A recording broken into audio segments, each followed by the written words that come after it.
Hello everyone, welcome back to my channel. This is another video for the organon of medicine. So in this video we will going to talk about what happen when two dissimilar diseases meet. So in this video we will going to talk about its three possibilities in detail.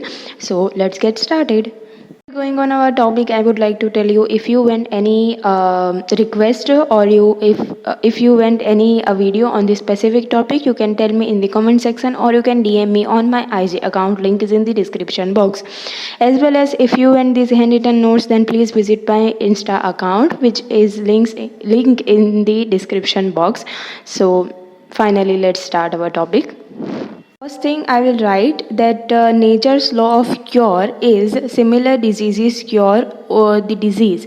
मतलब कि जो natures law of cure है उसमें ये कहा गया है कि जो सिमिलर डिजीज़ है, जो सिमिलर नेचर की डिजीज़ हैं, वो जो एक डिजीज़ है वो दूसरी डिजीज़ को क्योर कर सकती है, right. Then but if dissimilar disease meet, जैसे कि हम यहाँ पर पढ़ रहे हैं कि दो डिसिमिलर डिजीज़ मीट करेंगी तो क्या होगा. तो डिसिमिलर डिजीज़ मीट करेंगी तो वो उसकी दो चीज़ें हो सकती है, या तो वो सप्रेस कर देगी या फिर तो कोई कॉम्प्लेक्स डिजीज़ फॉर्म कर देगी, राइट. सो यहाँ पर हैनेमन सर ने तीन पॉसिबिलिटीज़ दी है कि क्या होगा जब दो डिसिमिलर डिजीज़ मीट करेंगी. सो फर्स्ट पॉसिबिलिटी में क्या है, इफ़ ओल्डर डिजीज़, मतलब कि जो डिजीज़ पहले से ही बॉडी में है वो स्ट्रॉन्ग होगी जो न्यूअर है उससे, ठीक है. तो क्या होगा कि वो जो न्यूअर डिजीज़ है उसे बॉडी में आने ही नहीं देगी, जो ओल्डर डिजीज़ है वो. देन सेकंड पॉसिबिलिटी क्या होगी कि जो ओल्डर डिजीज़ है वो वीक होगी. फर्स्ट में हमने क्या देखा कि जो न्यूअर डिजीज़ है वो वीक है, मतलब कि जो न्यू डिजीज़ है वो वीक है ओल्ड डिजीज़ से. लेकिन दूसरे में क्या है कि जो ओल्ड डिजीज़ है वो वीक है न्यू से. सो क्या होगा कि न्यू जो होगी वो एंटर कर जाएगी बॉडी में, एंड जो पुरानी डिजीज़ है उसका जो एक्शन है उसे सस्पेंड कर देगी, ठीक है. देन इसे हम डिटेल में भी पढ़ेंगे, लेकिन पहले आप इसका इंट्रोडक्शन देख लीजिए तो आपको थोड़ा सा आइडिया आ जाए कि क्या होगा. देन थर्ड पॉसिबिलिटी क्या है कि जब दोनों डिजीज़ इक्वल स्ट्रेंथ की होगी, मतलब कि कोई वीक नहीं होगी या फिर तो कोई स्ट्रॉन्ग नहीं होगी, दोनों सेम स्ट्रेंथ की होगी, तो वो डबल कॉम्प्लेक्स डिजीज़ फॉर्म करेगी. मतलब कि कोई अलग ही डिजीज़ फॉर्म कर देगी और वो भी कॉम्प्लेक्स डिजीज़ होगी, जिससे कि पेशेंट को ज़्यादा. Let's see all the three possibilities in detail. कि फर्स्ट पॉसिबिलिटी में क्या है उसे हम दूसरे भी नाम दे सकते हैं, जो कि है रिपल्सेशन. एंड ये एफोरिज्म नंबर 36 में दिया हुआ है. आपको एग्ज़ाम में भी ये लिखना बहुत ज़्यादा ज़रूरी है कि कौन सी पॉसिबिलिटी कौन से एफोरिज्म में दी गई है, right. Then older disease stronger than the newer disease, right. जो कि हमने आगे भी देखा, जो फर्स्ट पॉसिबिलिटी है उसमें जो ओल्डर वन है वो स्ट्रॉन्ग होगी न्यूअर वन से.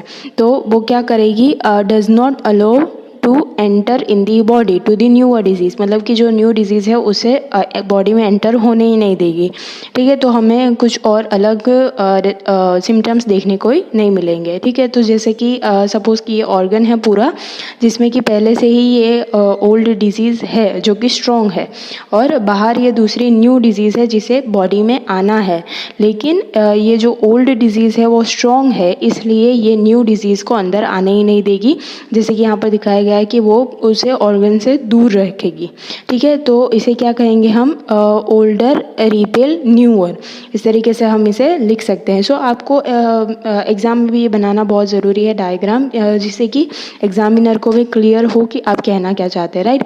क्योंकि आप ही सोचिए कि अगर आप पूरा एक पैराग्राफ लिख देंगे इसे समझाने के लिए, तो जो एग्ज़ामिनर होगा वो उस पूरे पैराग्राफ को नहीं देखेगा, लेकिन अगर आपने ये एक चीज़ बना दी तो वो समझ जाएगा कि आप पूरा कॉन्सेप्ट समझ चुके हो. Okay. Then let's see the second possibility in detail. कि उसमें क्या था कि जो न्यू डिजीज़ है वो स्ट्रॉन्ग है, right.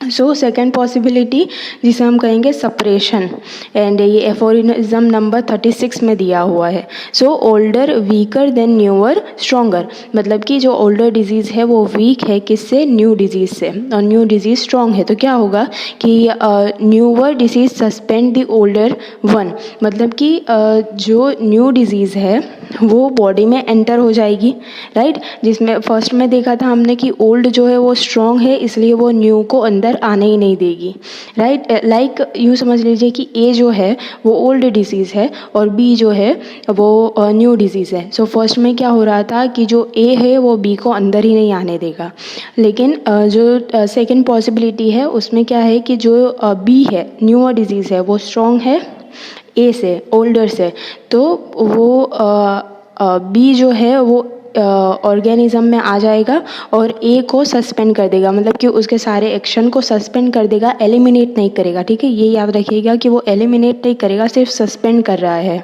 Okay. Then newer enter and repel it course, sorry complete its course, मतलब कि जो न्यू डिजीज़ है वो ऑर्गन के अंदर आ गई, बॉडी के अंदर आ गई, वो उसने जो ओल्ड वन है उसको सस्पेंड कर दिया, मतलब कि जो पुराने डिजीज़ है उसके सिम्टम्स चले गए, लेकिन नई डिजीज़ के सिम्टम्स आने लगेंगे और वो उसका पूरा कोर्स ख़त्म करेगी, उसके बाद वो बॉडी से निकल जाएगी। और बाद में जो ओल्ड डिजीज़ है वो अपना जो पूरा कोर्स है वो कंटिन्यू करेंगी, जिसके लिए हमें जो पुराने सिम्टम्स हैं वो वापस से दिखने लगेंगे। हम उसे डायग्राम में समझने की कोशिश करते हैं। जो सेकंड पॉसिबिलिटी है उसे कहेंगे हम सेपरेशन। अगेन वो एफोरिज्म नंबर 38 में दिया गया है और उसका फर्स्ट स्टेप जो होगा, जिसमें कि आप देख सकते हैं कि ये ऑर्गेनिज्म है पूरा, जिसके अंदर ओल्ड डिजीज़ है, मीन्स के ए है ऑर्गन के अंदर, और बी जो है स्ट्रॉन्ग डिजीज़ है, वो ओल्ड से स्ट्रॉन्ग है, इसीलिए वो ऑर्गेनिज्म के अंदर एंटर करेगी। देन उसके बाद स्टेप नंबर 2 आता है, जिसमें कि जो न्यू डिजीज़ है वो ये जो ओल्ड डिजीज़ है उसे सप्रेस कर देगी और अपना पूरा कोर्स ख़त्म करेगी। लेकिन याद रखिएगा कि स्टेप नंबर 2 में जो ओल्ड डिजीज़ के सिम्टम्स हैं वो हमें नहीं दिखेंगे, हमें कुछ न्यू सिम्टम्स दिखेंगे जो कि ये न्यू डिजीज़ के हैं, राइट। उसके बाद ये जो न्यू डिजीज़ है वो अपना पूरा कोर्स ख़त्म कर देगी, उसके बाद वो डिसअपियर हो जाएगी, जैसे कि स्टेप नंबर 3 में दिखाया गया है कि डिसअपियर न्यू स्ट्रॉन्गर डिजीज़, मतलब कि वो बॉडी से चली जाएगी। उसके बाद क्या होगा कि जो ओल्ड डिजीज़ है वो एलिमिनेट तो हुई नहीं है, वो ऑर्गन के अंदर ही है, सो ओल्ड डिजीज़ रीअपियर, मतलब कि उसके सिम्टम्स हमें वापस से देखने को मिलेंगे। सो ये हो गई हमारी पूरी सेकंड पॉसिबिलिटी, जो कि हो गई सप्रेशन। देन अब हम देखेंगे थर्ड पॉसिबिलिटी। तो लास्टली हम देखेंगे थर्ड पॉसिबिलिटी, जिसे कि नाम दिया गया है फॉर्मेशन ऑफ कॉम्प्लेक्स डिजीज़। जैसे कि हमने आगे देखा कि जो ओल्ड डिजीज़ है एंड न्यू डिजीज़ है दोनों इक्वल स्ट्रेंथ के हो गए, जिसकी वजह से वो कॉम्प्लेक्स डिजीज़ फॉर्म करेंगे। So third possibility aphorism number 40 में दी गई है। देन यहाँ पर भी step number 1 and step number 2 है, जिसमें कि फर्स्ट आप देख सकते हैं कि ये पूरा ऑर्गेनिज्म है, जिसमें कि ये ओल्ड डिजीज़ है एंड ये जो न्यू डिजीज़ है वो ऑर्गेनिज्म में एंटर करेगी, क्योंकि ये दोनों इक्वल स्ट्रेंथ के है, right.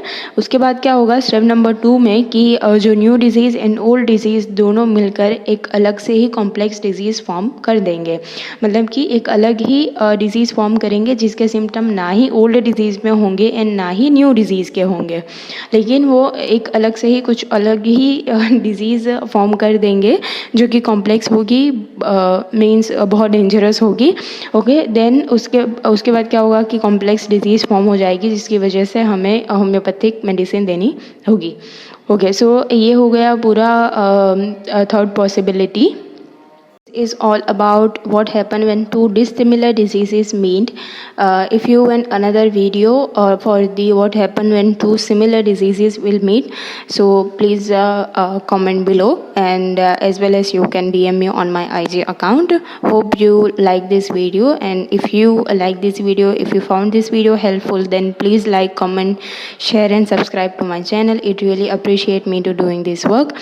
As well as if you want these handwritten notes, then please visit my Insta account. Thank you so much for watching.